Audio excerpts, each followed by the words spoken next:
Hey, what's up guys, Dan Trevidi here. I hope you're all well. As ever, you can do me a huge favour before we get started and smash the like button and don't forget to hit subscribe. I'm doing a video on my weekly upload and it's a little bit off property, but definitely fully on success and strategy and how you can take yourself out of any environment and put yourself into a new environment to make your life better, to make yourself more financially successful, or create something that you want different to what you've currently got.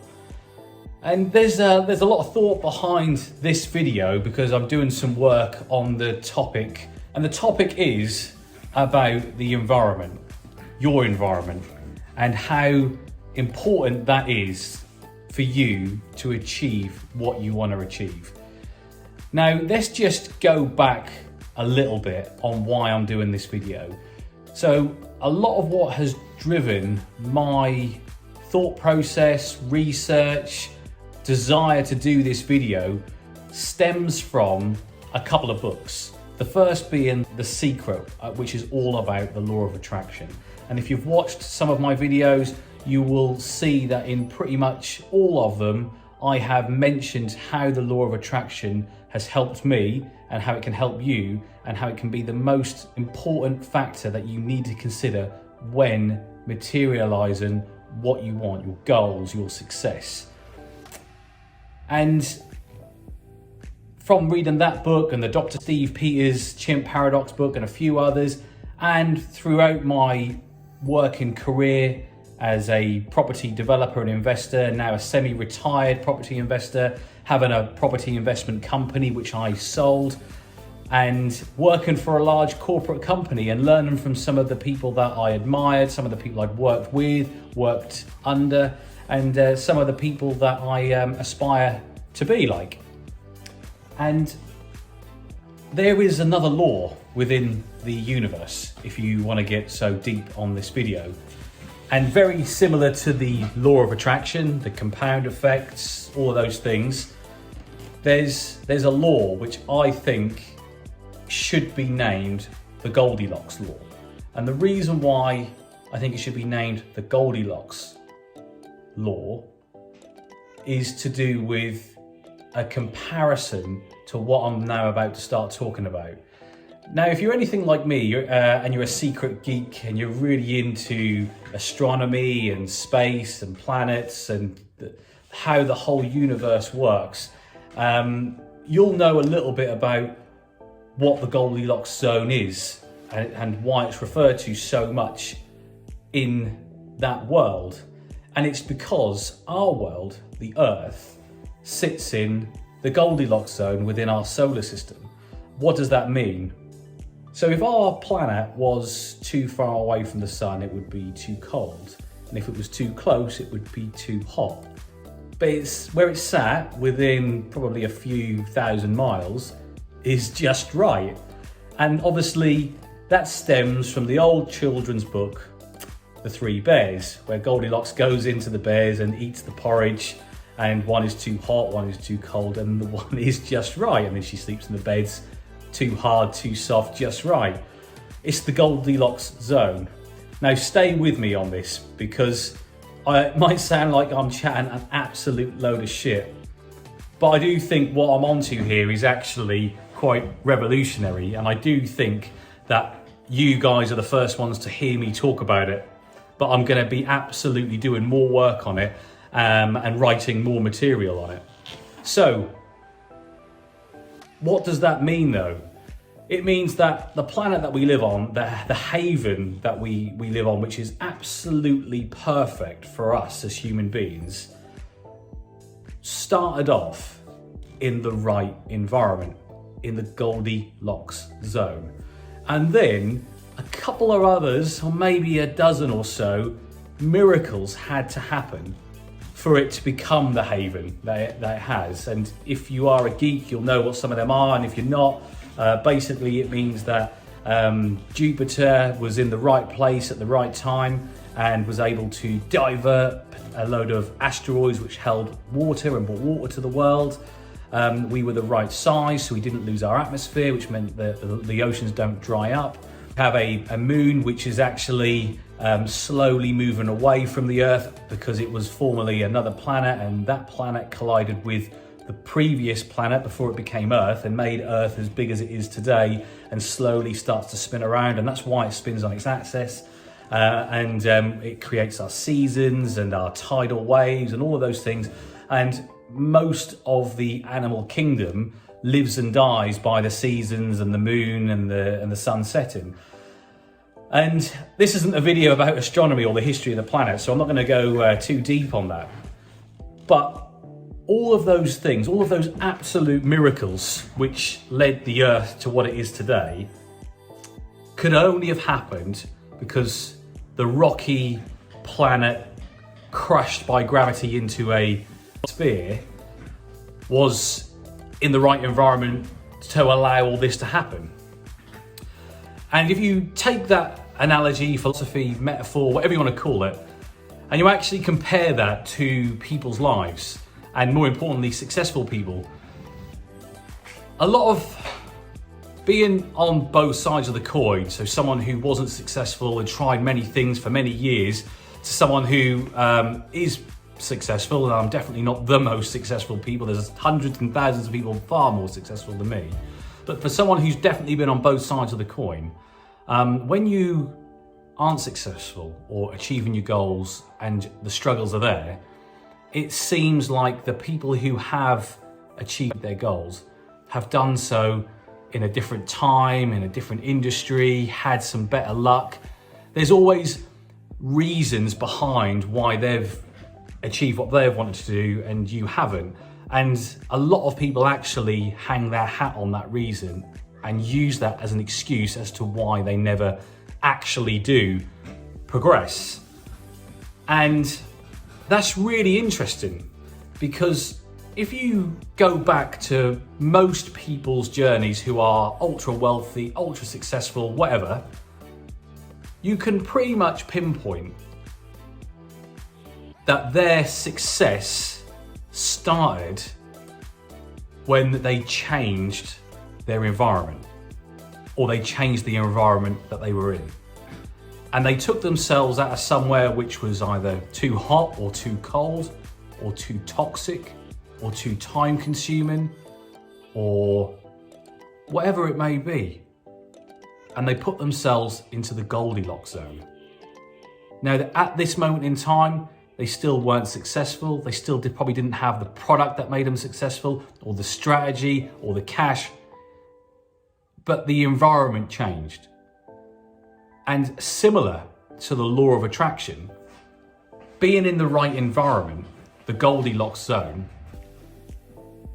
does then enable luck, miracles. But I think the hard work pays off. It isn't luck and it isn't miracles. It's actually the compound effect, or the law of attraction effect, that starts to come your way. And if you're already been through the journey, and some of the people watching this video may be at that point where they are ultra successful, wealthy, retired, and they can relate to this, because when you do start to make it happen and you're on that journey, you know it's happening. You know that what you've got is working. It's something that you need to hang on to, because you've tried it so many times, and so many times it hasn't caught on, or it's failed. And then you don't know what this feels like because it's so new, it's so alien. You know that you've done all the work similar before, but the path now is actually paying you back. It's working, people are interested, the results are being delivered. And that's through hard work, not luck, not miracles. But luck and miracles do happen on top of that. And they tend to only happen, or happen more, if you're in the right environment. So I'm not talking about if you're in a hot country, go somewhere a bit cooler, and if you're in a cold country, go somewhere a bit warmer, although it is bloody freezing at the moment in England. I'm talking about taking yourself out of environments that don't work for you. And you actually see a lot of successful actors do this. People who lived in different parts of the world, different parts of America, They go and they move to Hollywood, and you hear them getting jobs of working in fast food restaurants or holding signs for car washers, and then they become these ultra successful actors. And that's not because that they had the ambition to go and work in these places and then luck fell on their doorstep. It's because they put themselves in a different environment where luck was more likely to happen. And it's no different to investing, it's no different to being an entrepreneur, and it's no different to being wealthy. Now, I can't give you every single example of different environments, but I can give you mine. And for years, ever since high school really, I think I was looking to do something that was going to create me some sort of wealth because I wasn't very academic. I knew that I was never going to do very well in school, and the route to successful careers and jobs through schooling and education wasn't ever going to come to me because one, I didn't enjoy it, two, I wasn't very academically minded. One of the things that I did without going through all of the years was I didn't allow myself to have a job, even though I needed money, that consumed my time and made me institutionalized. Basically, that means someone who becomes so content, if that's the right word, and someone used to their job, they're in it for decades. And that's probably why I job hopped for such a long time until I found what I thought was a really good company and a really good career. But more importantly, it gave me the freedom to start doing what I wanted to do. So the job and the environment that is putting you in is definitely one. And taking yourself out of that is quite difficult. It really is. Changing jobs, changing careers, really tough. The other though is your friends and your family. And this isn't a very popular subject because people think that they don't need to change friends. And I mean that with not being personal. Sometimes when you become an adult, you need to understand that your environment, even though the intention is to care for you and to love you and to make sure that you don't take risks so you're well protected, is actually quite toxic. And removing yourself from that environment into an environment where effectively the barriers are down and you are like a free animal, no longer caged, to actually go out there and make mistakes and learn from those and then really step it up, is one of the biggest things that you can do to change the environment.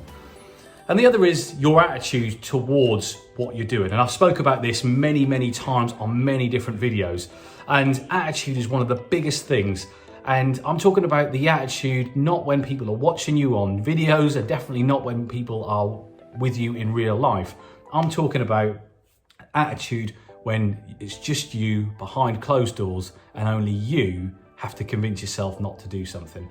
That takes real strength to actually do something that you don't really want to do, but you know nothing negative can come from it. And I've talked about networking, and one of the reasons I went to a networking event, even though I didn't really expect to get anything out of it, did really alter the course on some deals for me, and I made some really good friends off the back of it. And that's happened many times. One of the first joint ventures I ever did was with a chap that I met at a networking event. Now, I've never talked about that process to get to that event, but I remember I was working in London and I rushed back. I actually made up an excuse to my boss, who wanted me to stay overnight and go out with everyone, to get a train back just so I could then drive out of town to go to this networking event. Even though I thought it was run by a couple of Muppets, I knew that I needed to network because I needed to work with investors because I had run out of cash. And it's that sort of environment that you put yourself in that can then start a snowball effect. So lots more substance behind this, lots more detail and lots more thought has gone into this, and lots more facts actually drives this, because it's not just my opinion. This Goldilocks environment zone or environment thought process or environment strategy is so real. It's as real as the law of attraction. Put yourself in the right environment. The not too hot, the not too cold, the not too toxic, the new environment. And then the miracles will start to happen, and your environment will soon quickly change to a course of direction of success. And lastly, to finish on, be ready for that, because when it hits hard and fast. And your trajectory to your goal to becoming successful is so quick and so fast that sometimes it can scare you. And if I'm being brutally honest, I remember when I used to play basketball as a much younger guy, that I went from being okay to pretty good. And the environment that I put myself in to become the best scared me, and my anxiety took over, and I started to make excuses not to play games because I just didn't know how to deal with it. Everything I'd ever wanted was happening, and then I literally just folded my hand, caved in. Don't do that. If you get on the right track to success, embrace it, work for it, and strive, and eventually you'll get everything that you've ever wanted. But that's it from me. Have a great day, and I'll catch you all on the next video.